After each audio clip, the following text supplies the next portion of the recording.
Hello friends, welcome back to my channel Praveen Bagde PK. आज हम अध्याय 2 के कंप्यूटर आर्किटेक्चर का पार्ट 2 पढ़ने वाले हैं। तो दोस्तों, मैं आपको जानकारी के लिए बता दूं कि इस चैनल पर मैं कंप्यूटर ज्ञान जागरूकता की बुक को पढ़ा रहा हूं और इस बुक के जो राइटर हैं उनका नाम जो है दोस्तों यहाँ पर बुक में दिया हुआ है। आप लोग देख सकते हैं, अरिहंत पब्लिकेशन के द्वारा ये बुक प्रिंट की गई है और इस बुक में कंप्यूटर से रिलेटेड 14 टॉपिक दिए गए हैं जो मैं आपको बारी बारी से सारे टॉपिक पढ़ाने वाला हूं। अभी मैं सेकंड चैप्टर का सेकंड पार्ट पढ़ा रहा हूं, इसके बाद में मैं third part, third chapter, fourth chapter और पहला चैप्टर भी पढ़ा दूंगा। तो दोस्तों, इस तरह से मेरे सारे लेक्चर्स इस चैनल पर आने वाले हैं। जो बच्चे सीपीसीटी की तैयारी कर रहे हैं, मेरे चैनल को सब्सक्राइब कर ले। आने वाले समय में मैं सारे लेक्चर्स को इस चैनल पर डालने वाला हूँ। तो कंप्यूटर आर्किटेक्चर का जो फर्स्ट पार्ट है वो मैंने प्रीवियस लेक्चर में पढ़ा दिया है और इसके बाद वाले लेक्चर में मैं सारे पार्ट पढ़ाने वाला हूँ। तो बात करेंगे आज हम इंस्ट्रक्शन साइकिल के ऊपर में।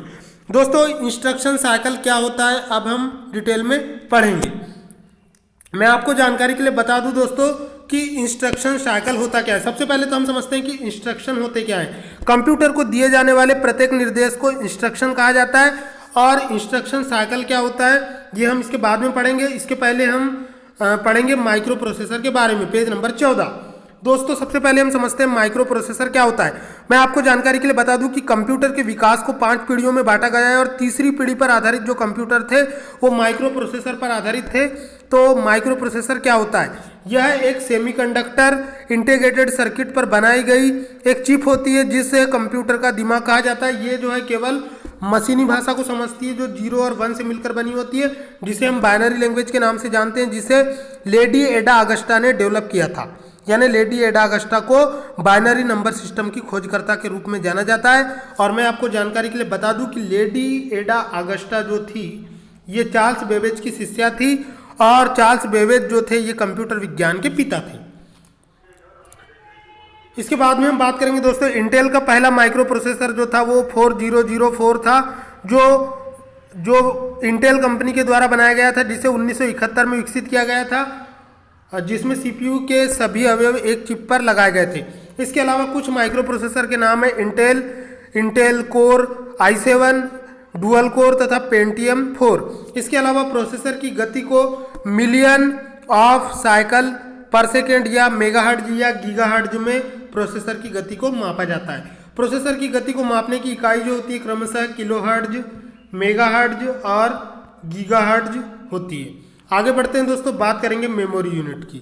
मेमोरी यूनिट कंप्यूटर के सीपीयू की वह इकाई होती है जिसमें कंप्यूटर को दिए जाने वाले प्रत्येक निर्देश को क्या किया जाता है? स्टोर किया जाता है।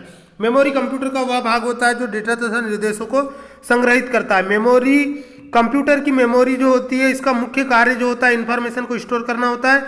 यह कंप्यूटर के सीपीयू का एक भाग होती है जिससे मिलकर संपूर्ण कंप्यूटर बनाती है। इसमें कंप्यूटर में मुख्य रूप से दोस्तों 2 प्रकार की मेमोरी होती है। पहली होती है प्राइमरी मेमोरी, दूसरी होती है सेकेंडरी मेमोरी। इसके अलावा एक मेमोरी होती है जिसे कैश मेमोरी भी कहा जाता है। कैश मेमोरी एक्चुअल में प्राइमरी मेमोरी का ही एक प्रकार होती है जो कि कंप्यूटर की परफॉर्मेंस को बढ़ाने के लिए यूज की जाती है। इसके बाद में हम बात करेंगे दोस्तों मदरबोर्ड की। Motherboard is the main board. यह कंप्यूटर के सीपीयू में पाया जाने वाला मुख्य बोर्ड होता है। मैं आपको जानकारी के लिए बता दूं कि मदरबोर्ड को पीसीबी भी कहा जाता है। पीसीबी का पूरा नाम प्रिंटेड सर्किट बोर्ड होता है। इसे मेन बोर्ड भी कहा जाता है या सिस्टम बोर्ड भी कहा जाता है या मुख्य बोर्ड भी या बेस बोर्ड भी कहा जाता है। कंप्यूटर से जुड़ने वाली सारी इनपुट और आउटपुट डिवाइसेस जो होती है वो मदरबोर्ड से डायरेक्टली कनेक्टेड होती है, यूएसबी के माध्यम से या अन्य सॉकेट्स के माध्यम से। इसके बाद में हम आगे बढ़ते हैं दोस्तों। इसके बाद में हम बात करेंगे मदरबोर्ड के कंपोनेंट। मदरबोर्ड पर निम्नलिखित कंपोनेंट होते हैं। पहला होता है एक्सपेंशन स्लॉट, जिसमें हम विभिन्न प्रकार के डिवाइसेस को कनेक्ट कर सकते हैं, जैसे कि स्पीकर को कनेक्ट कर सकते हैं और आपके प्रिंटर को कनेक्ट कर सकते हैं, स्कैनर को कनेक्ट कर सकते हैं। इसके अलावा आप जो है इसमें आपका प्रोजेक्टर को कनेक्ट कर सकते हैं। इसके बाद में फैन होता है मदरबोर्ड पर, जो एक कूलिंग फैन लगा होता है जो मदरबोर्ड के गर्म होने पर उसे ठंडा करने का काम करता है। इसके अलावा पीएसआई स्लॉट होती है, प्रोसेसर चिप होती है, सीमॉस बैटरी होती है। सीमॉस बैटरी जो होती है दोस्तों, इसका पूरा नाम complementary metal oxide semiconductor chip होता है। जब लाइट गोल हो जाती है तो कंप्यूटर में डेट और टाइम को सेव करने के लिए इस CMOS बैटरी का प्रयोग किया जाता है। इसके बाद में होता है SMPS, जिसका पूरा नाम स्विच मोड पावर सप्लाई होता है। स्विच मोड पावर सप्लाई जो होता है दोस्तों, ये एक ऐसा डिवाइस होता है जो क्या करता है, स्विच मोड पावर सप्लाई जो होती है यह एक ऐसा कार्य करता है जब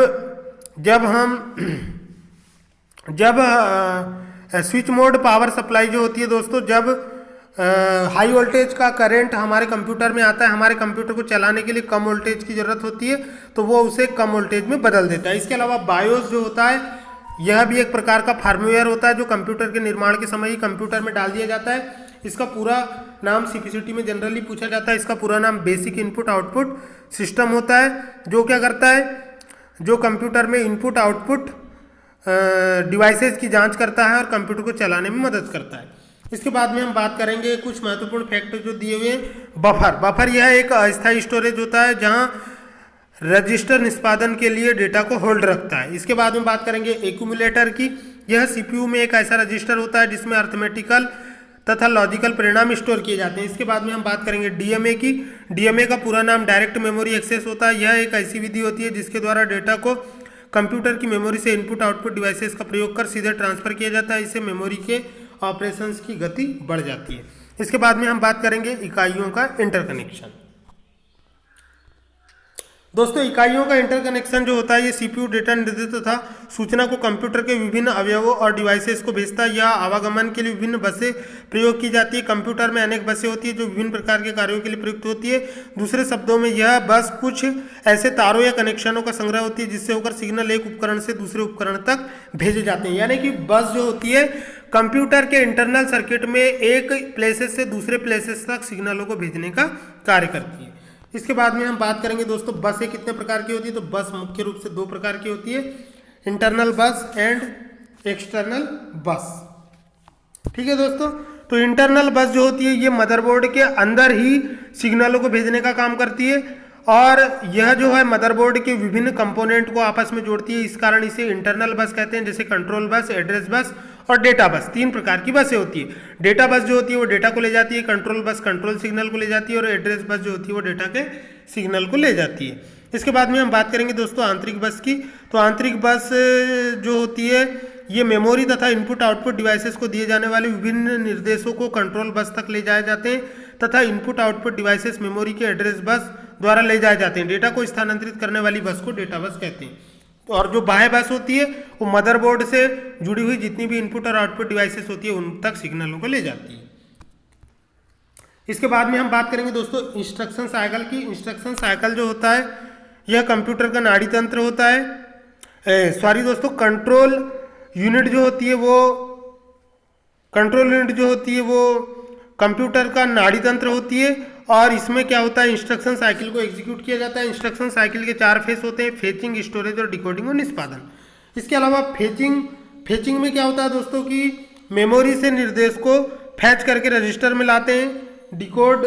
डिकोडिंग जो होता है इसमें दिए गए निर्देश को डिकोड किया जाता है, यानी कि उसे व्याख्या की जाती है। इसके बाद में हम बात करेंगे दोस्तों निष्पादन की। तो इसमें क्या होता है कि आपके जो इंस्ट्रक्शन होते हैं उन्हें एग्जीक्यूट किया जाता है। इसके बाद में बात करेंगे हम स्टोरेज की। तो दिए गए निर्देश से चरण 1 और चरण 2 के निर्देशों के लिए एक समान होते हैं तथा फैच चक्र कहलाते हैं। इसमें चरण 3 व 4 सभी निर्देशों के लिए अलग अलग होते हैं तथा निष्पादन चक्र कहलाते हैं। इसके बाद में होता है इंस्ट्रक्शन फॉर्मेट। इससे ज़्यादा क्वेश्चन नहीं आते हैं तो इसको थोड़ा शॉर्ट में समझ लेते हैं दोस्तों। कंप्यूटर तथा निर्देशों को केवल 0 और 1 के रूप में समझा जाता है, जिन्हें मशीनी भाषा कहते हैं। कोई भी माइक्रो प्रोसेसर को कार्य करने के लिए 2 प्रकार की इनपुट डिवाइसों की आवश्यकता होती है, डेटा तथा निर्देश। इसके बाद में कुछ एडिशनल फैक्ट आपके सामने दिए हुए हैं, जैसे मशीन साइकिल। यह एक ऐसा समय होता है जो 2 ऑपरेंड को रजिस्टर से लाकर उन पर अर्थमेटिक और लॉजिकल ऑपरेशन करके प्राप्त परिणाम को मेमोरी में स्टोर करने के लिए उपयोग होता है। और इसके बाद में दोस्तों इंस्ट्रक्शन कोड होता है। यह बिट्स का एक ऐसा समूह होता है जो कंप्यूटरों को विशेष कार्य करने के लिए प्रयोग किया जाता है। इसके अलावा यह एक युक्ति जो डेटा तथा निर्देशों को लोकेट तथा CPU तक पहुंचाने के लिए समय समय को प्रोसेसिंग चक्र कहते हैं, यानी कि एक डिवाइसेस द्वारा डेटा एवं निर्देशों को लोकेट करने और उसे CPU तक पहुंचाने के लिए गए समय को एक प्रोसेसिंग चक्र कहते हैं। इसके बाद में होता है यूपीएस। यूपीएस जो होता है दोस्तों, यह एक ऐसा यंत्र होता है जो अनइंटरप्टेड डेटा सप्लाई करता है। जब लाइट गोल हो जाती है तो यह डेटा की सप्लाई को बनाए रखता है। इस तरह से दोस्तों मेरा ये वीडियो यहाँ पर कंप्लीट हुआ। इसके बाद वाले लेक्चर में मैं आपको कंप्यूटर हार्डवेयर पढ़ाने वाला हूँ। पहला लेक्चर बहुत ही इजी है, वो मैंने पढ़ा दूंगा आपको बाद में पीडीएफ बनाकर।